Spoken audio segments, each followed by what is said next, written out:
In this video, we're going to kit bash a couple of Deathwatch arms.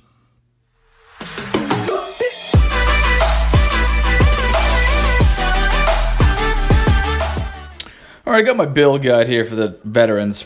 I need a sword arm, I need a hammer arm. And so I just got to flip through this thing until I find a dude holding a hammer. And so that's arm 19. Alright, so we're going to remember 19. And then I know the sword arms are over here because I've done one of those already.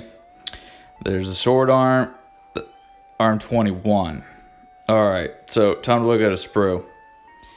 Alright, there's 19. And I've already used 21. Alright, so looking at these, I've intuited, I think, that these arms over there are just for the shields and the guns, and these arms over here for the swords.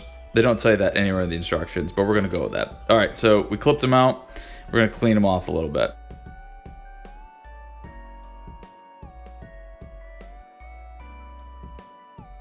So I have here a chain sword, but I don't want to use the chain sword. I want to use this power sword. But if you'll notice, they're oriented the wrong. They're wrong-handed. The Deathwatch upgrade sprue. Apparently, the Deathwatch hold all their swords in the other hand. So we're gonna have to do some cutting here because I need to get the chain sword off this hand, and I need to get this power sword blades on it.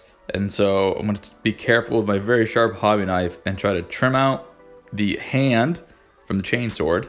And then I'm going to cut off the blade and the hilt or pommel, whatever you hold it to, handle portion of the power sword, and try to glue that on.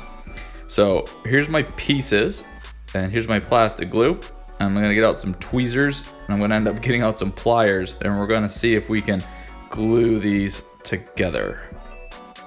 Here's what I have. You'll notice the handle is not quite straight. I spun it around until I got it almost straight.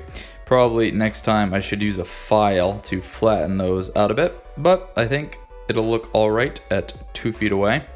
And there we go. I was just very careful with my pliers and my tweezers and my plastic glue and got it in there.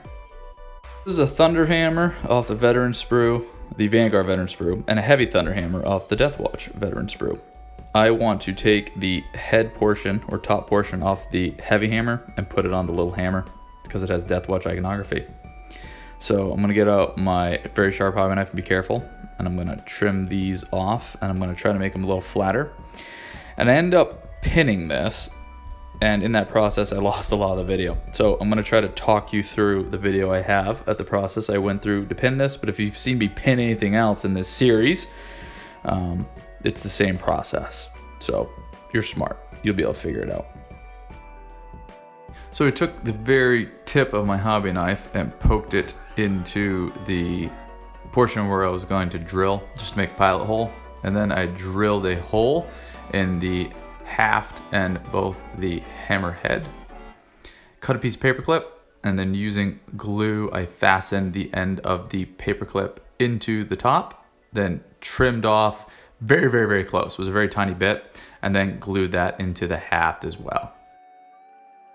Now I'm just using the plastic glue to adhere the hand with the hammer and the hand with the power sword to arms that are oriented correctly to hold them. Now we need some shoulder pads. So I'm grabbing these off the Deathwatch Veteran Sprue. I think we're going to use a Howling Griffin pad and whatever this clawy pad is. I'll look it up later. A little bit of plastic glue, and we will just adhere them to the arms. The Howling Griffin is going to be for the thunder hammer, and whatever this claw pad is. I'm going for a bird theme on these jetpack guys. And there we go. That's how I've been hobbying. If you'd let me know how you're humming in the comments, I'd love to check it out.